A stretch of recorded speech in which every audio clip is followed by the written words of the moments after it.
sujet jusqu'à 14h.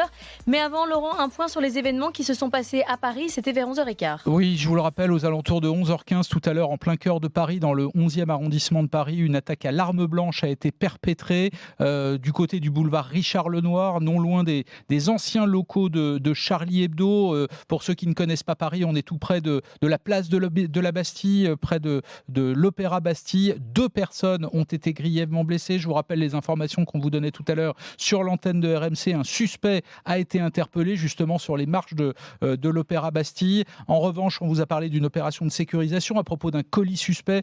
Cette piste a été écartée, heureusement. Toutes les crèches, tous les établissements scolaires du quartier sont évidemment confinés pour le moment.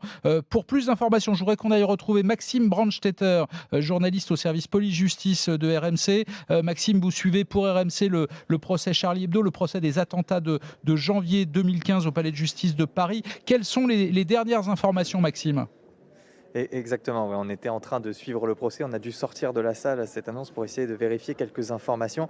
Alors la dernière information, c'est qu'il y aurait apparemment un seul suspect qui est peut-être celui qui a été interpellé à l'Opéra de la Bastille, mais c'est actuellement en cours de vérification. La brigade de recherche et d'intervention est mobilisée, il y a une cellule de crise avec le Premier ministre et le ministre de l'Intérieur qui est mise en place. Donc vous l'avez dit, la préfecture de police conseille d'éviter le secteur de l'attaque, le secteur du 11e arrondissement.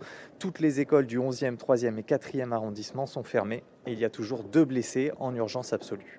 Merci Maxime Brandstetter. Évidemment, vous intervenez à tout moment sur l'antenne d'RMC selon les informations que vous pouvez recueillir. Je rappelle, effectivement, vous le disiez, qu'une cellule de crise a été ouverte au ministère de l'Intérieur, place Beauvau, que le Premier ministre Jean Castex et les ministres de l'Intérieur et de la Justice s'y sont rendus il y a quelques minutes.